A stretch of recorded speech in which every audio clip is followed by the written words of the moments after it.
শৈশবে ছোট্ট ছোট্ট হাঁড়ি পাতিলে কতই না রান্না রান্না খেলা খেলেছি, সেই দিনগুলো খুবই মনে পড়ে। সো হ্যালো এভরিওয়ান, আসসালামু আলাইকুম। আজকে আপনাদের বানিয়ে দেখাবো একটু ভিন্ন স্টাইলে রস মিষ্টি। তো চলুন শুরু করা যাক। এই জন্য প্রথমে আমি কড়াইতে ঘি দিয়ে দিয়েছি, তারপরে ছানাগুলো দিয়ে সুন্দরভাবে ভেজে নিব।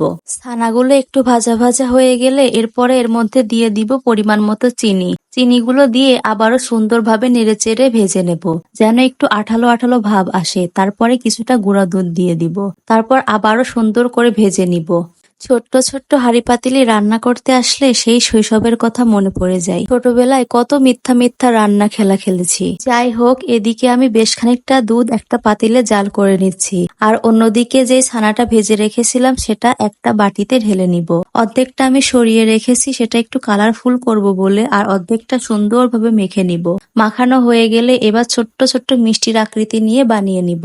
ছোট্ট ছোট্ট মিষ্টি, ছোট্ট ছোট্ট যে কোনো জিনিস দেখতে খুবই ভালো লাগে, তাই না? তো আমি একটা বাটিতে আলাদা করে রেখে নিচ্ছি। ঠিক একই পদ্ধতিতে আমি সবগুলো মিষ্টি বানিয়ে নিব। অন্যদিকে যে বাকি অর্ধেকটা রেখেছিলাম তার মধ্যে সামান্য একটু লাল কালারের ফুড কালার দিয়ে আবারও সুন্দর করে মেখে নিব। মাত্র 2 ফোঁটা কালার দিয়েছি, তাই দেখুন কতটা লাল টুকটুকে হয়ে গিয়েছে। সাদা মিষ্টি আর লাল মিষ্টি দেখতে কিন্তু খুবই আকর্ষণীয় লাগবে, তাই না? তো আমি আগের মতো একই পদ্ধতিতে বাকি মিষ্টিগুলোও বানিয়ে নিব। আমি কিন্তু মিষ্টি খেতে খুবই পছন্দ করি। আমার মতো কে কে মিষ্টি খেতে পছন্দ করেন সেটা কিন্তু কমেন্টে বলে যাবেন, ঠিক আছে? তো কথা বলতে বলতে আমার সবগুলো মিষ্টি বানানো কমপ্লিট। তো আপনারাই দেখুন কত সুন্দর লাগছে সাদা আর লাল মিষ্টিগুলো, তাই না? তো মিষ্টিগুলো বানানো কমপ্লিট। এবার তো রসটা বানাতে হবে, তাই না? যেহেতু রস মিষ্টি বানাবো, তাই এদিকে যে দুধটা জাল করে রেখেছিলাম সেটা আরো একটা বড় পাতিলে ঢেলে নিচ্ছি। তারপর সুন্দর করে নেড়েচেড়ে জাল করে নিব।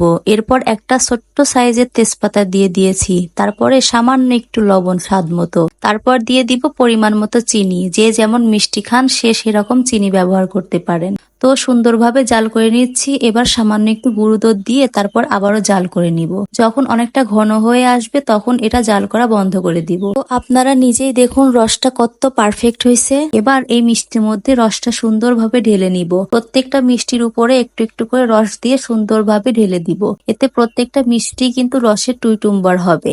আমার যেমন মিষ্টি খেতে ভালো লাগে, ঠিক তেমনই মিষ্টি বানাইতেও আমার বেশ ভালো লাগে। তো আমার মতো আপনারা কে কে মিষ্টি বানাইতে পারেন সেটা কিন্তু কমেন্টসে বলে যাবেন। তো যাই হোক, কথা বলতে বলতে আমার রস মিষ্টিগুলো বানানো একদমই কমপ্লিট। আমার মিষ্টি বানানোটা কেমন হয়েছে সেটাও কিন্তু কমেন্টে জানাতে ভুলবেন না। আর আপনারা যদি আমার ছোট্ট রান্নাঘরের ছোট্ট ছোট্ট হাঁড়ি পাতিলের রান্না বান্নাগুলো দেখতে চান তাহলে কিন্তু সবসময় চোখ রাখবেন। তো যাই হোক, সবাই ভালো থাকবেন, সুস্থ থাকবেন। আজকের ভিডিওটা এই পর্যন্তই। আল্লাহ হাফেজ।